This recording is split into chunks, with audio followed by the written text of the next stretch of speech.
घर में अगर कोई तकलीफ भी होगी तो उसके जल से समाप्त हो जाए।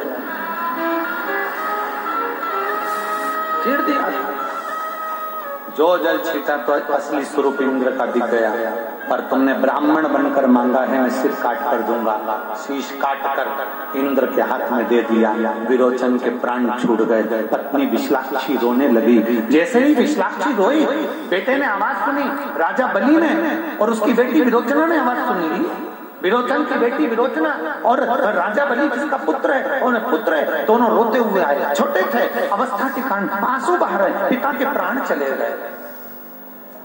इंद्र, हमारे पिता का अंतिम संस्कार करना है, उनका शीश दे दे। इंद्र ने शीश नहीं दिया, लेकर चले गए इंद्र लोग। राजा बलि आंख में आंसू भर रहे थे। विशालाक्षी रो रही थी अपने पति के लिए। समय हो गया अंतिम संस्कार के लिए। तब राजा बलि को क्रोध आया कि मेरे पिता का शीश लेकर आऊंगा, तब मैं अंतिम संस्कार करूंगा। गए इंद्र पर आक्रमण करा, शीश लेकर आए। इंद्र की पूरे वैकुंठ को, पूरे धाम को हिला दिया, इंद्र के पूरे देवलोक को हिला दिया। अब जैसे ही हिलाया इंद्र को, यहाँ तो अंतिम संस्कार राजा बलि ने कर दिया। विरोचन का पिता का अंतिम संस्कार कर दिया। पर विरोचना क्रोध में लाल हो गई कि मेरे पिता का वध किया है तूने। क्रोध में आकर विरोचना ने जो तीक्ष्ण बाण चलाना प्रारंभ करे, सर्प के बाण छोड़ दिए। पूरे देवताओं को सर्प डसने लगे। सब भयंकर हाहाकार मचने लगा। भगवान नारायण के पास सूचना गई। नारायण आए, समझाया, विरोचना तुम्हारे पिता मर चुके हैं, अब उनका अंतिम संस्कार हो गया है, तुम ये सब समाप्त करो। विरोचना समाप्त नहीं करती, क्रोध में आ गई विरोचना। इतने सर्पों को देखा तो भगवान नारायण ने गरुड़ को बुलाया। गरुड़, कुछ भी करो, समाप्त करो इन सर्पों को।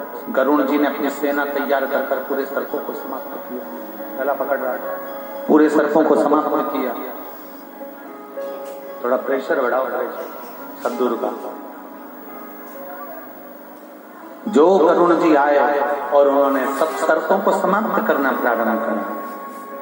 सर्प क्या देखा गरुड़ जी महाराज ने कि इस विरोचना को, विरोचन की बेटी को कैसे भी समाप्त करना है। विरोचना के शरीर को गरुड़ जी महाराज के जितने भी गरुड़ थे उन्होंने नोचना चालू करा। शरीर विक्षिप्त हो गया, कुबड़ से निकल गई विरोचना की। पूरा मुख टेढ़ा हो गया विरोचना का। रोने लगी विरोचना। प्राण छूटने का समय आ गया और प्राण छूटते समय विरोचना ने शंकर को याद कर लिया। मेरे पिता तुम्हारा भजन करते थे महादेव, क्या तुम नहीं आओगे? हमने तो सुना है तुम 71 पीढ़ी को ताड़ देते हो, आज तुम यहाँ नहीं पहुंचोगे। पधारो भोलेनाथ। शंकर सामने प्रकट हो गए। जो महादेव सामने आए, कुबड़ से निकल रही थी, शरीर विक्षिप्त हो चुका था, टेढ़ी हो गई थी विरोचना। रोते हुए बोली, बाबा बाबा।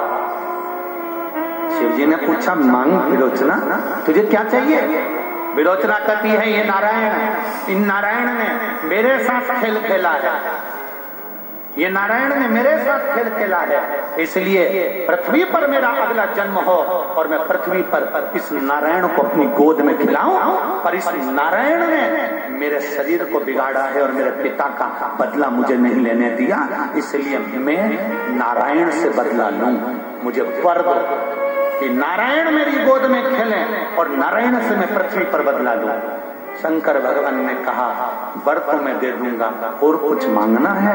हाँ, एक वर और दो कि जब नारायण को मैं परेशान कर दूं पृथ्वी पर और नारायण दर दर भटके, उस समय पर आपकी आराधना करें, जैसे अंतिम समय में मैंने आपकी आराधना करी।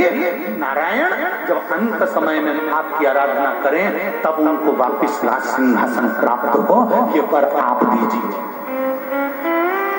ये वर आप दीजिए। भगवान शंकर ने विरोचना को वर दे दिया। वही विरोचना बाद में पृथ्वी पर मंथरा बनकर पैदा हो गई। मंथरा टेढ़ी थी और नारायण को उसने गोदी में राम जी को खिलाया भी है और राम जी को 14 वर्ष के लिए वन भेजा भी है।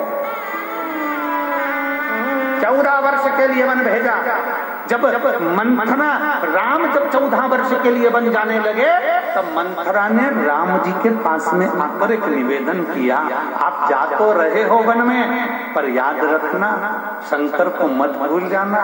और आखिरी में जब लंका पर चढ़ाई करने का समय आया कुछ नहीं सूझा राम जी को, तब उन्होंने रामेश्वर धाम की स्थापना कर पूजन कर आगे बढ़ा।